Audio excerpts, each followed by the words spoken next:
ప్రధాని మోడీ బంగారం కొనుగోళ్లపై చేసిన వ్యాఖ్యలు దేశవ్యాప్తంగా హాట్ టాపిక్గా మారాయి.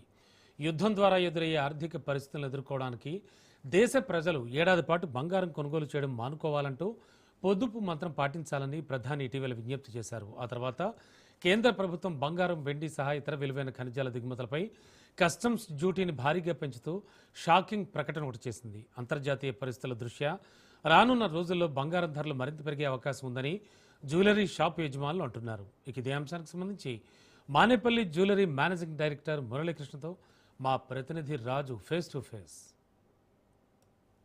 ఇటీవల దేశ ప్రధానమంత్రి నరేంద్ర మోడీ హైదరాబాద్ సభలో ఒక పిలుపు ఇవ్వడం జరిగింది. ప్రస్తుతం ఉన్నటువంటి దేశ ఆర్థిక పరిస్థితి దృష్ట్యా ఇటు పెట్రోలియం విలువలు కానివచ్చు, ఇటు బంగారానికి సంబంధించి కానివచ్చు పొదుపుగా వాడుకోవాలి. అదేవిధంగా బంగారం కొనుగోలు విషయంలో దాదాపు ఒక సంవత్సరం పాటు కూడా బంగారాన్ని ఇప్పుడు కొనొద్దు, ఎందుకంటే విదేశీ మారక నిల్వలను పెంచుకునే అవకాశం మనకు ఇప్పుడు ప్రస్తుతం అవి తగ్గించుకోవద్దు, అవి అలాగే కాపాడుకోవాలి అని మాట్లాడడం జరిగింది. అయితే దీనికి సంబంధించి ఒకవైపు మనం చూసుకున్నట్టయితే దేశవ్యాప్తంగా కూడా చర్చ జరుగుతూ ఉంది. మరొక వైపు ఈరోజు తాజాగా కేంద్ర ప్రభుత్వం దిగుమతి సుంకాలను ప్రస్తుతం ఉన్నటువంటి 6% దిగుమతి సుంకాలను 15% పెంచడం జరిగింది. దీనికి సంబంధించి ఈ యొక్క సుంకాలను పెంచడం వల్ల గోల్డ్ రేట్పై ఎట్లాంటి ప్రభావం పడుతుంది, అదేవిధంగా కొనుగోళ్లపై ఎట్లాంటి ప్రభావం పడుతుంది, సో వీటన్నిటికి సంబంధించి ప్రస్తుతం ఇక్కడ పంజాగుట్టలో ఉన్నాము.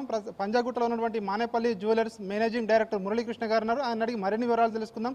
సార్ చెప్పండి, ఇటీవల ప్రధానమంత్రి నరేంద్ర మోడీ చేసినటువంటి కామెంట్లు కానివచ్చు, తాజాగా దిగుమతి సుంకాల రేట్లు పెంచడం కానివచ్చు, వీటి వల్ల ఎట్లాంటి ఇంపాక్ట్ ఉంటుంది? ఇప్పుడున్న ఆర్థిక పరిస్థితి ఉద్దేశించి మన ప్రధానమంత్రి గారు ఏదైతే సూచన ఇచ్చారో ఇది చాలా వ్యాలిడ్ సూచన. దేశము ఒక కరెంట్ అకౌంట్ డెఫిషియట్ నిలబడడానికి. ఎందుకంటే మీకు కొన్ని ఫ్యాక్ట్స్ తెలియాలి దీనికి సంబంధించి. 99% of the gold consumed in the country is completely by import అండి. అంటే ఇండియాలో మైనింగ్ అనేది చాలా సంవత్సరాల నుంచి లేదు. 1% మైనింగ్ కూడా మన దగ్గర జరగట్లేదు. 99% గోల్డ్ అనేది కూడా ఇంపోర్ట్ ద్వారానే మనము ఇండియాలో కన్జ్యూమ్ అవుతుంది. సో ఈ 99% గోల్డ్కి ఏదైతే ఫారెన్ ఎక్స్చేంజ్ మన డాలర్స్ రూపంలో మన ఇండియన్ కరెన్సీ మనం వ్యాలిడేట్ చేయాలో దీని యొక్క థింగ్స్ని కంట్రోల్ చేయడానికి this is one of the important step government తీసుకుంటుందని నేను భావిస్తున్నాను. సో ఈ విధంగా కమ్యూనికేట్ చేయడంతో, ఈ విధంగా మనము కొంచెం జాగ్రత్త తీసుకోవడంతో ఒక 20-30% అట్లీస్ట్ ఒకవేళ పీపుల్ తగ్గినా కూడా it is going to help some cushion to the country అనేది. సో దీన్ని మేము ఒక వెల్కమ్ మూవ్ కిందకే భావిస్తాము, ఎందుకంటే దేశం అనేది ప్రయారిటీ అన్నిటికన్నా ఇంపార్టెంట్. సో దీన్ని మేము కన్జ్యూమర్కి ఏ రకంగా దీన్ని ఫెసిలిటేట్ చేస్తున్నామంటే, నార్మల్గా ఇన్ని జనరేషన్స్ నుంచి, ఇన్ని వందల సంవత్సరాల నుంచి బంగారం కొంటూ ఉన్నారు అందరి ఇంట్లో కూడా. ఇప్పుడు వాళ్ళు కొనబోయేది ఒక 10% అంటే ఆల్రెడీ 90% గోల్డ్ వాళ్ళ దగ్గర రిజర్వ్స్లో ఉంది. సో నార్మల్గా ఒక ట్రెండ్, ఒక మార్కెట్, ఒక అప్డేట్ వర్షన్ కోసము నార్మల్గా బంగారం కొంటూ ఉంటారు, అలాగే వెల్త్ దాచుకోవడానికి కొంటూ ఉంటారు. సో ఒక ఓల్డ్ ఎక్స్చేంజ్ అంటే ఇప్పుడు మన దగ్గర ఏదైతే పాత 50 ఏళ్ళు 30 ఏళ్ళ నుంచి కొని ఉన్న బంగారము మనం దాన్ని ఎక్స్చేంజ్ చేసుకొని దాని ద్వారా కొత్త వస్తువులు మళ్ళీ కొనుక్కోవడానికి చాలా ఎంకరేజ్మెంట్ చూపిస్తున్నారు కస్టమర్స్ అందరూ కూడా. సో ఈ రీసెంట్గా లాస్ట్ 4-5 మంత్స్లో గోల్డ్ రేట్స్ బాగా పెరగడంతో ఈ exchange way of purchasing gold అనేది బాగా ట్రెండింగ్ అయింది. సో దీని ద్వారా వాళ్ళకి కావాల్సిన ట్రెండ్ ప్రకారంగా కొత్త జ్యువెలరీ కూడా కొంటున్నారు. మనకి ఆర్థిక వ్యవస్థ అంటే ఇంటర్నేషనల్గా మనం money physical current account deficit కూడా ఇంపాక్ట్ కాకుండా కూడా దీని యొక్క పర్పస్ సాల్వ్ అవుతుంది. సో దీన్ని 100% చాలా పాజిటివ్ రెస్పాన్స్గా కన్స్యూమర్ అందరూ కూడా దీన్ని అవైల్ చేసుకుంటున్నారు. ఇంపోర్ట్స్ అనేది తగ్గిపోతే డిమాండ్ అనేది పెరగదా? ప్రజల నుంచి వచ్చే డిమాండ్ పెరిగితే మీకు సప్లై కూడా అంత అందివ్వగలరా? మరి ఇప్పుడు 2 రకాలు ఉంటుందండి.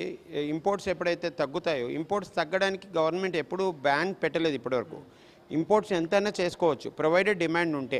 సో ఇప్పుడు ఈ పెరిగిన గోల్డ్ రేట్ని ఒక కన్స్యూమర్ యాక్సెప్ట్ చేస్తున్నారనుకోండి, ఆ పెరిగిన రేట్ని కూడా ఇంపోర్ట్ కిందకి మనం చేసుకొని తీసుకోవచ్చు. సో ఇక్కడ ముఖ్యంగా మనం చూసుకోవాల్సింది ఏంటంటే, దీని ద్వారా ఇటువంటి రిస్ట్రిక్షన్స్ ద్వారా, ఇటువంటి గ్రోత్ డ్యూటీ పెంచడం ద్వారా ఒక 30-40% మార్కెట్ డిమాండ్ తగ్గినా కూడా 30-40% అనేది ఒక బిగ్ మనీ కంట్రీకి అది యూజ్ అవుతుంది అన్నది వాళ్ళ మెయిన్ ఉద్దేశం అనిగా నేను భావిస్తున్నాను. ప్రధానమంత్రి నరేంద్ర మోడీ ఏదైతే దేశ ఆర్థిక భద్రతకు సంబంధించి ఇచ్చినటువంటి పిలుపు ఏదైతే ఉందో ఇది ఆహ్వానించదగ్గదని చెప్పి కూడా ఇటు బంగారం షాపుల వారు చెప్తా ఉన్నారు. అదేవిధంగా ఎక్కడ కూడా వినియోగదారులు ఎప్పుడైతే బంగారం కొంటా అనుకుంటారో, సో అదే మంచి time. There is no good time for investment అని చెప్పేసి కూడా చెప్తున్నటువంటి మాట. అదేవిధంగా ఏదైతే పాత గోల్డ్ ఏదైతే ఉందో ఈ వినియోగదారుల వద్ద వాళ్ళు ఇప్పుడు తీసుకొచ్చి దాన్ని ఎక్స్చేంజ్కి సంబంధించి కొత్త బంగారం కొనడానికి సంబంధించి కూడా చేస్తూ ఉన్నారు.